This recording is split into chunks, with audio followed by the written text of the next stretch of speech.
Lore Together is proud to be part of the Boss Rush Games Network. Feel free to find out more at bossrushgames.com/network.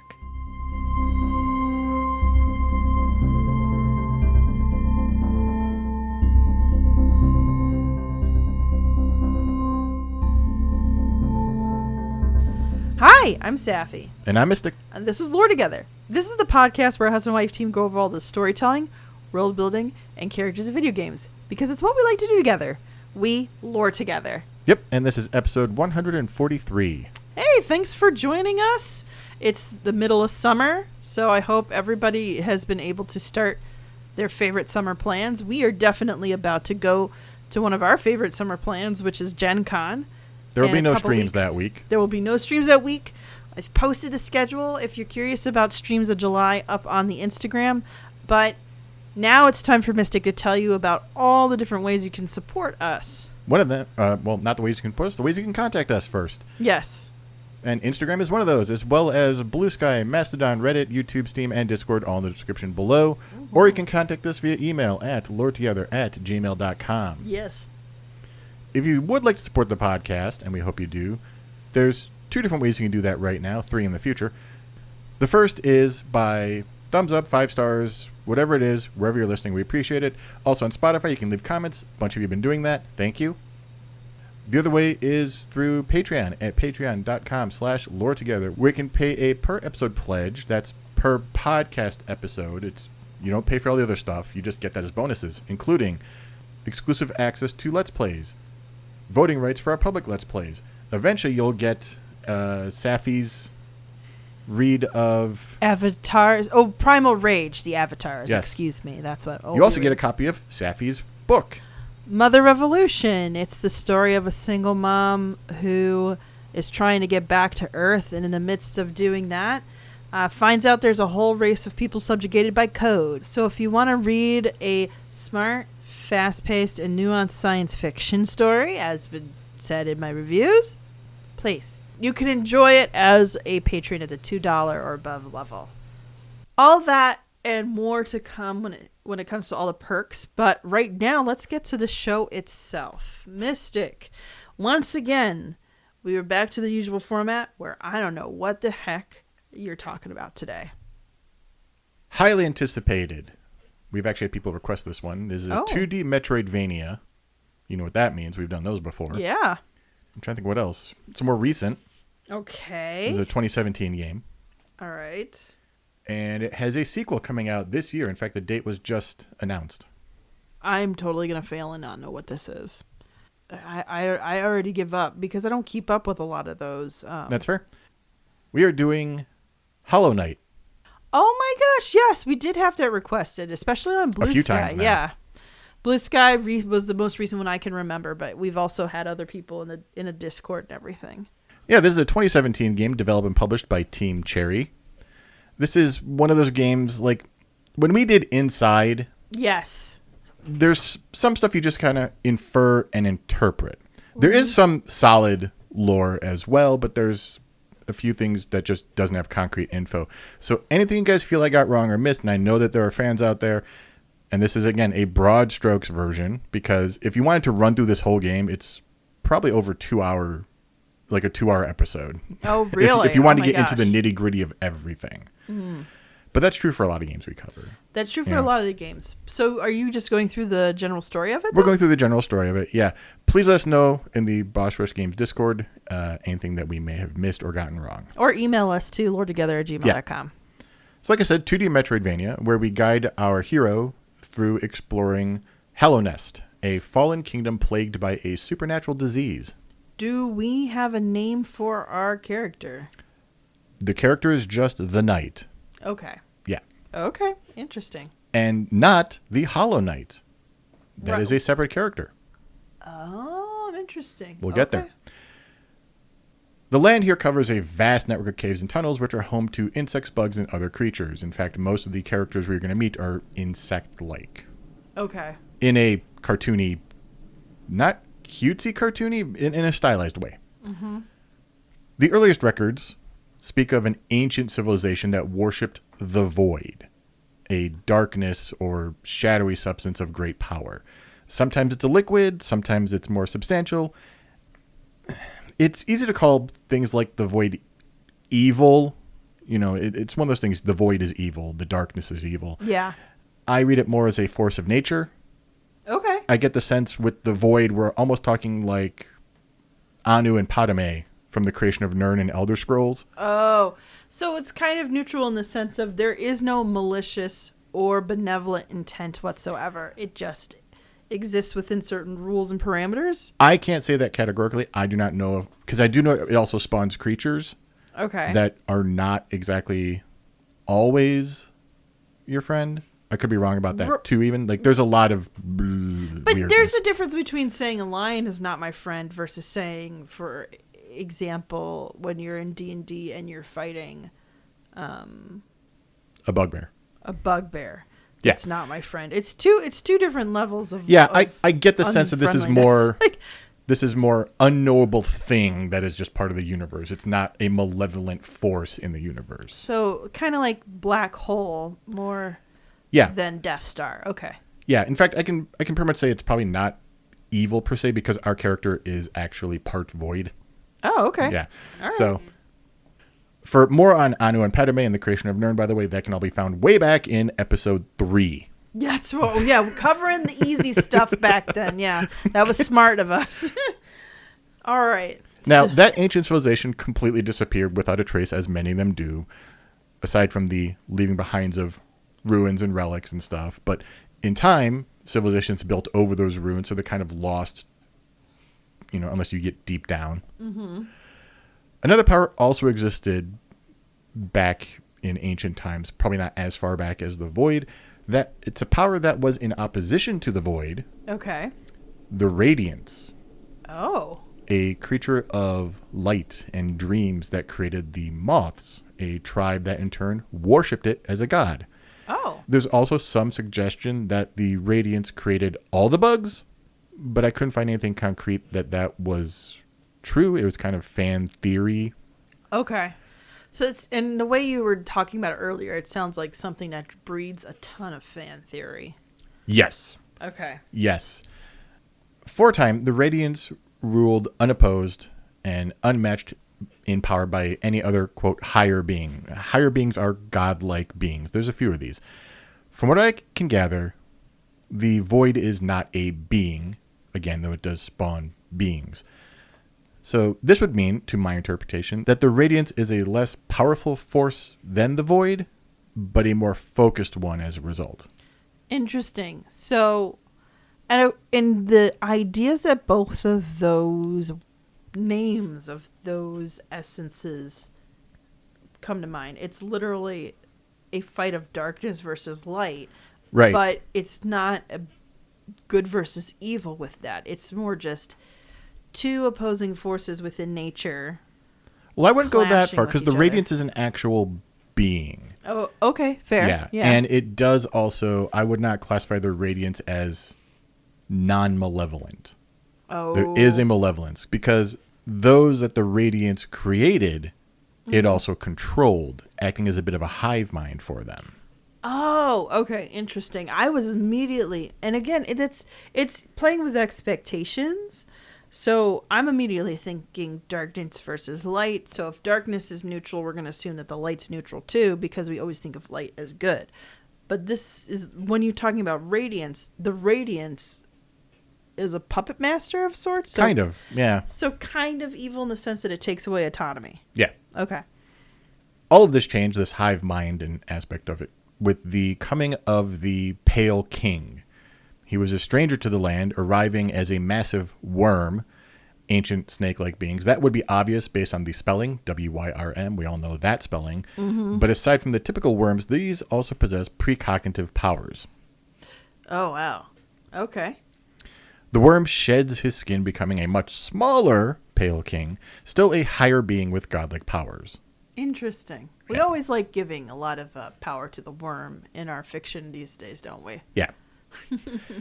He bestowed upon the creatures of his new kingdom with gifts of knowledge, giving the formerly mindless bugs sapience, language, and purpose. We've got smart bugs now. Yeah. Oh, this could be dangerous. I don't like the idea of a mosquito that could go for a PhD. So in turn, those blessed by these gifts worshipped him as a god. Okay, fair. Worship him because he gave them knowledge. Yeah. Kind of was a requirement of getting the knowledge, apparently. Oh, the worshipping part. Okay. Yeah. All right. All right. Well, okay. Shady. Very But, shady. Again, I let you think for yourselves is kind of I think that's a fair trade-off almost. I let you think for yourselves, and therefore now I have enslaved you to me. Worshipping as a god, not necessarily enslaved sort of like as a god. tithing, giving offerings. Is he living in luxury because of everything they do? I mean, he's living in luxury because he's the king. So, I guess that's. I mean, now it's starting to sound a little bit like a scam. Like, because now, this game does play a little bit with gray. Okay. So, all right. But that's still sound a little like a scam there. It's like, well, now I've made you angry enough to not want to do the thing I'm going to force you to do. But you have to out of obligation. This was so successful that even the Moth tribe and those of the Hive Mind abandoned the Radiants in favor of the Pale King. Like, it's a good deal to be able to think for yourself. It is true. That is true, especially and have language. Yeah. That, you know what? That part is a big. I can understand a little bit more when you're saying they get the language with it too. All right. After uplifting several species of bugs and gathering a mass of followers, the Pale King, alongside his queen, the White Lady, founded Hallownest. This is when the kingdom is actually founded. It spread its borders through conquest as well as turning new groups into followers of the Pale King, meaning, Hallownest grew and grew, the kingdom incorporating many cities and settlements eventually. Mm-hmm. Some territories remained that could not be captured through combat or culture, and the Pale King really should have put some more points into economy or tech. What? You're just describing it like civilization took me out. Oh my god. What the heck? Hollow Knight civilization? Do we think this crossover could happen? Is this possible? Those other groups remained neutral, but none could match the true height of Hallownest and its golden age. The Radiance, now a deity with no worshippers, tries to regain its power, spreading through dreams. At first, only through the dreams of its former flock. It slowly spreads to others, slowly driving the bugs of Hallownest insane. So then, and then losing their own autonomy to madness. Yeah. This quickly becomes known as the infection. Okay. And it's not subtle either. It begins to manifest as an orangish glow, both on dead as well as infected, now insane citizens. Many steered clear of the infected, but it still ravaged Hallownest. This sounds a little bit like that same fungus that inspired The Last of Us, which you have to cover. Look. You got BioShock out of me, all right? Like, come on. But that I forget what the formal name of that fungus is, but it's definitely the one where the bug starts going around insane and scatterbrained before it essentially sprouts the fungus, which is going to spore out and hopefully infect more people. And more insects in particular. And it manifests differently depending on the bug it infects. And certain ant colonies, they recognize the symptoms in their own, and then they take the crazed ant out as far as possible to die and then spore outside away from the colony. This sounds absolutely horrific. It is horrific. That's why it made such a really good premise for The Last of Us. The idea that humans would end up...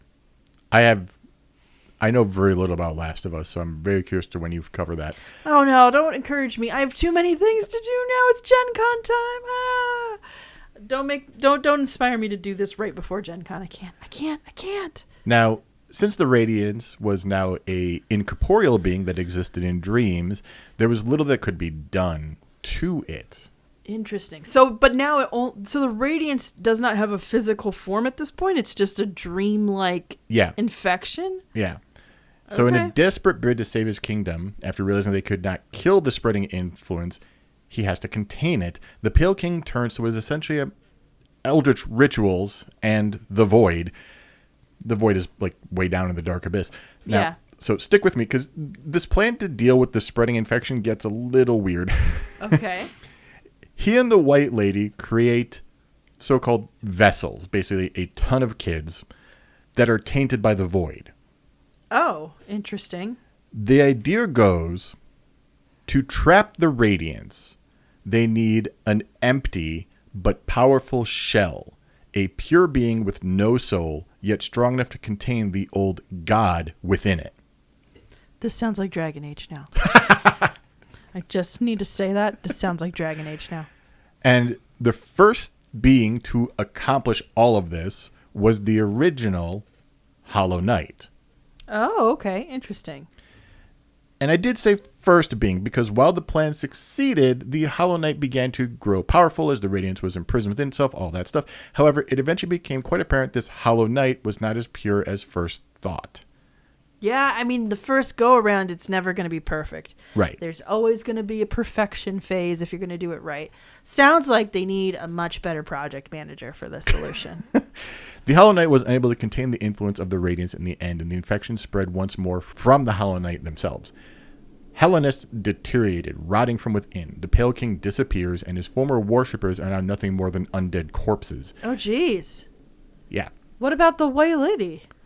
So the White Lady, when all of this starts going down and going bad, basically refuses to leave her garden. Like, she's mourning over the kingdom, essentially, or whatever. And, yeah. And she just becomes rooted to the spot. So she becomes a tree? Yeah. Her vision starts worsening. Yeah. She basically becomes a tree. She's like Harold from Fallout 3. Like, yeah. That's exactly. I mean, that's a very sad story. It's definitely got a tinge of like fable and myth to it. The idea of becoming a tree from grief or avoiding grief, so to speak. That's awful. So with nothing to prevent further collapse, it was only a matter of time until the Radiance breaks free from its unpure prison. We finally get to the game. Okay. As we begin as Hollow Knight's protagonist, known only as the Knight, because the Hollow Knight is still an entity in the game. Like, so. Yeah, exactly. Yeah. Basically, what we're probably trying to prevent from ruining everything. Yes, the Knight is just one of the many created and subsequently discarded vessels created by the Pale King and the White Lady. Basically, tons of siblings. Most of them are just in the void. They, along with many of their siblings, were deemed failures and were just left in the dark. At some point, several vessels escaped, the Knight being among them. They wandered the now desolate wasteland of the surface before being drawn to Hallownest. Oh, which makes sense because that's their ancestral homeland, so to speak. Not even ancestral. I mean, that's where their family started. The Knight returns to the Broken Kingdom, now festering with the infection, and retraces the steps the Pale King and his doomed sibling once took, basically going through all the steps that they did to create the Hollow Knight in the first place, gathering power the whole time. There's a lot here to unpack. In an attempt to seal away the Hollow Knight after, like right before the collapse finally started happening, the Pale King made deals with 3 beings who are now called Dreamers, to help seal away the Hollow Knight forever within a black egg in a temple called the Temple of the Black Egg. Well, I'm glad we're keeping things simple in the naming conventions here. Not always, but I didn't use most of those. The Dreamers sleep for eternity, which holds the seals in place on the Hollow Knight. Basically, they're sent into an eternal slumber. Yeah. So why did my twisted brain suddenly think of the pre-cogs from Minority Report? Sitting in a pool, just like... Oh my gosh. The Knight keeps trying to undo the seals. It all gets weird because the Dreamers, though, are pretty interesting. We have Manamon the teacher, was the chief researcher and teacher of Hallownest. She's also the record keeper, and her chamber has a bunch of strange references to the lore that we've already discussed. Like, this is where we get some... But it's weirdly worded sometimes. She also has a poem at the beginning, which I didn't copy down because I am not going to recite poetry, but we'll see it at the beginning of the stream. Why aren't you going to recite poetry, Mystic? No. Why not? You could do it. I believe it. You're a hot cat. No. She is the only dreamer who wants the seals to be actually broken.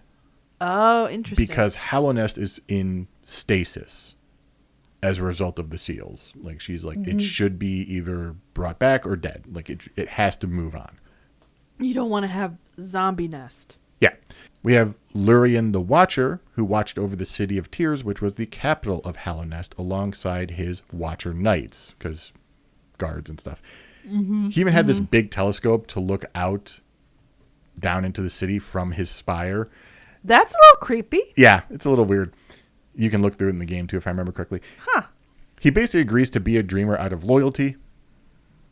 Okay. Yeah, it's his job as Watcher and Protector. Okay, fair. Going Paladin with it. Yeah, here's the interesting one. Our final dreamer is Hera the Beast. Hera the Beast. Herrrah. Sounds like a wrestler name. Queen of the Spider Tribe of Deep Nest. The Spider Tribe was one of those groups never conquered by the Pale King. So they always had a connection to the Radiance then? Did they? No, like some groups never were part of the Radiance. Like even if they're created, like they didn't follow the Radiance. The Radiance, like they were created from the Radiance. If the Radiance actually created them, I don't know if that's true or not. Okay, so. That's right. You did say it created many bugs. You didn't say it created all the bugs, if I remember correctly. One source said it created the moths. Another source said it created many different types of bugs. Another one said it created all the bugs. So, yeah. All right. One source was definitely AI written. I didn't use that one.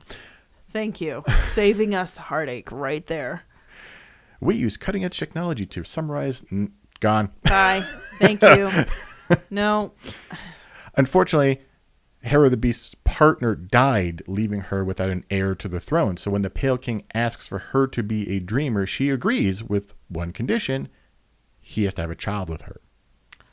Ooh. Okay. I wonder if the white lady knew about that. I'm assuming she did. She was like, well, it's either that or the end of the world, so sure. Like, as the night journeys, they come into contact with Hornet, the offspring that we just talked about. Hornet is from the Pale King. And Hera the Beast. Yes. This sounding so much more like wrestling. These are wrestling names. You could have a whole sets of like silly moves and comebacks. I mean, Hornet is actually like she also uses a ridiculously huge needle and thread as a weapon. Interesting. Yeah. This could very easily. I could see the storylines in my head. Sorry. I mean, we are doing broad strokes as well. Yeah. I'm just saying those names by themselves. Okay. Yeah. The Pale King, like, Hera the Beast, Hornet. Yeah. Okay. I get it. Sounds like it sounds like wrestling. Like the Hollow Knight. The Hollow Knight's the heel. There you go. Yeah.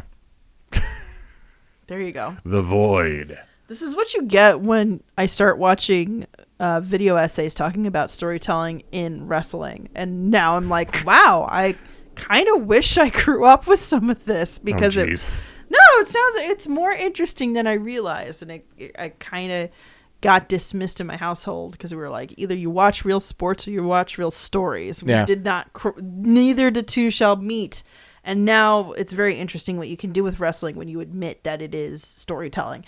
But we're not talking about that. So she's kind of princess protector of Hallownest. It's, it's not her home, but it is her father's home. In a way, yeah. So, and she had precious little time with her mother since her mother was almost immediately put into eternal slumber after she was born. Oh, great. Yeah. That's, man, the therapy bills. Jeez. Hornet at first is just an observer. We see her a few times. Eventually she becomes a minor antagonist.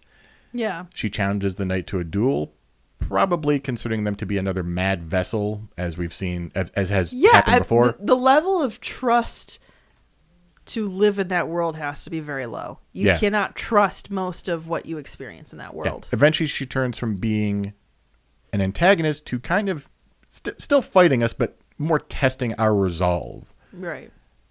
As we get closer to closing these opening these seals. Having grown up in Deep Nest, she's a formidable opponent and ally, as Deep Nest is one of the most dangerous parts of the whole game. Like, it's one of the most dangerous parts of this world. Okay. And since they share father, their father, she is technically the knight's sibling. Mm-hmm. So, and of course, eventually the knight has to kill her mother, and she mourns. Of course. But knows that it was also necessary if Hallownest is to be saved. Yeah. So. Because if you can't, it's the whole stasis thing, right? Like if you're going to have any kind of change, you can't have that one blockade preventing it, which is the Dreamers. Yeah. So when the Knight finally does all the things they need to, and there's a ton of different things. Like, do you get the Void Heart? Do you do that? Like, there's tons of stuff. I feel like this is something that happens in a lot of the Metroidvania. The Metroidvania ones we cover, is that there's a lot of these little things that you can try to describe and like talk through, or any of those more indie platformers too. Like Gree was the same thing. Yeah, it's all general strokes. You can't really go through all the minutia and detail of it. Well, Gree was a lot more. What's the vibe? Gree was very much more vibes. This is more like Dead Cell, where we actually have some lore, some story. Gree was a very you're reading into the tone of music and the emotion with a little bit of text. Here, there's more text and more like actual lore codices. Yeah, actual world building. Because Gree was very much more a metaphor. Yeah. But like we could go into like the Void Heart and the lore of that. We could go into that's where if you want to cover every part of the lore, you're here for an hour plus, like 2 hour and a half, 2 hours. So that's a 2-parter. Which I wasn't going to do because we'll get to why in a minute. Yeah. But when the Knight finally does do all the things and grows strong enough to get past all these seals and makes their way to Hollow Knight's prison, ready to face down the insanely powerful being with the even more powerful being trapped within them. Basically, we end up with 5 different endings, all based on actions of acquiring different things and what you do. Right. The first is essentially the Knight becomes the new Hollow Knight trapped in a prison with the radiance within them. And then a cycle continues. Yeah. Okay. The second, the Knight is sealed within the prison with Hornet. Wow. Because she's there to help us fight at times too. The third, the Knight's dead or returned to the Void, we don't know, and Hornet's free. Like, she just sees the cracked shield and we don't know, like either dead or void. We don't know. Huh. The final ending is weird, finding Hornet alive, readying her guard against a being dragging chains, likely to be the original Hollow Knight, now free, but the radiance is gone. Huh. So, all that said, all of those endings are apparently canon. All of them are canon. Even if they are contradictory, which is weird. I suppose the one where Hornet is imprisoned is likely not canon, though. And this is why I didn't want to do a 2-part on this, because we'll be back to this soon, since Hornet is the protagonist for the highly anticipated sequel, Hollow Knight Silk Song. It's her game. Oh, wow. And it's in a whole new place, so we'll be back to this franchise pretty soon. I didn't want to do a 2-parter and then do another one coming up soon. It's very soon after that. Okay. Wow. Yeah. And luckily we didn't cover, even as we went through the whole story, we didn't cover so much of it that we spoiled every single piece and twist and everything. Yeah, no. So. I mean, it's kind of, with these Metroidvanias, we always have this problem of, if you want to cover everything, you're covering each item for, aside from the story we just did, each item is a half minute to a minute, then there's another item, then there's another item, then there's another. It just gets really... Because you can fit in so much building of your world. Right. And here's the thing. If we were a video medium... Yeah. I could do it, we could do that. Because you can intercut cuts of the item. You can have content around it. You can have video in the background. We are an audio medium. I'm not going to sit here go through every single item.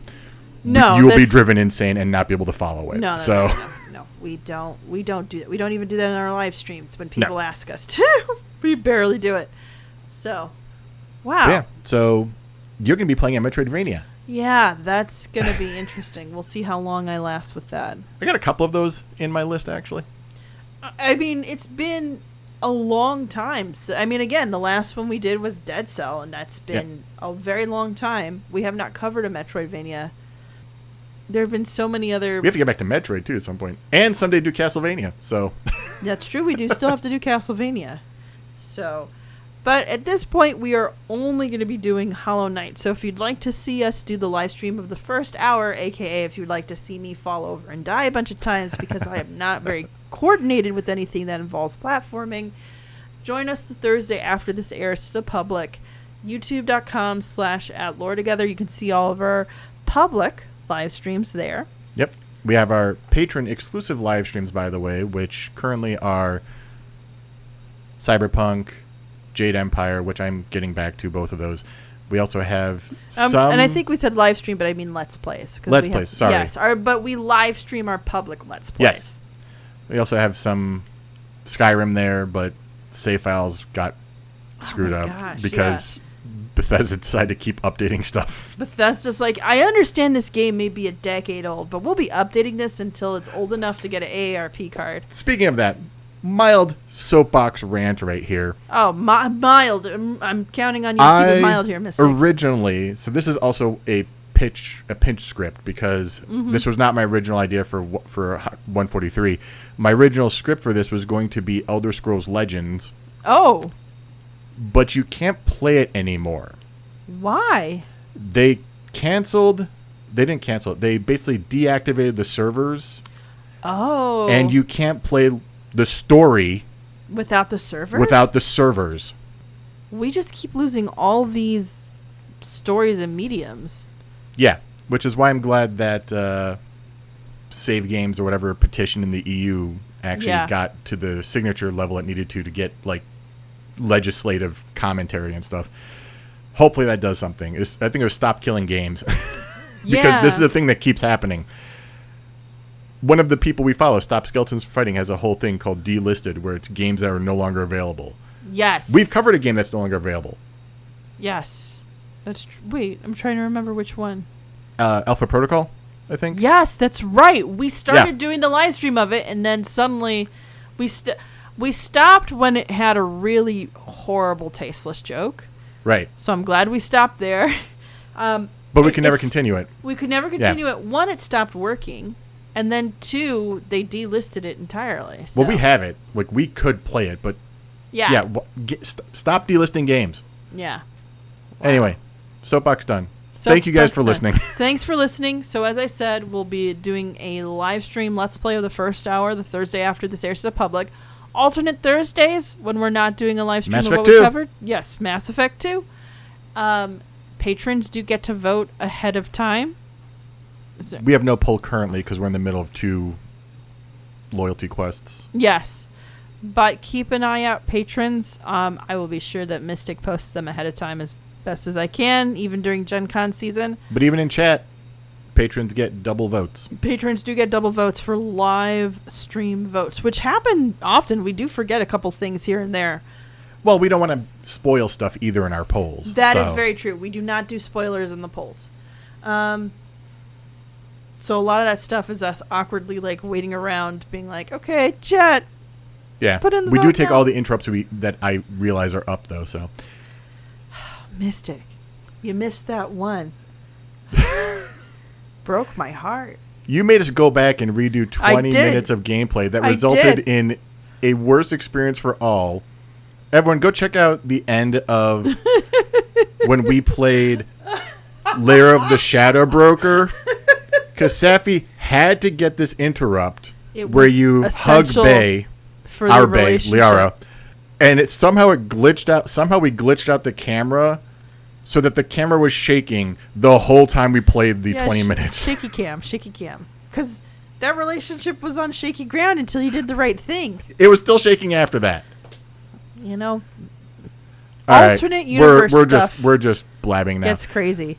Thank you guys for listening. Thanks so much. We'll catch you guys next time. Bye. Bye.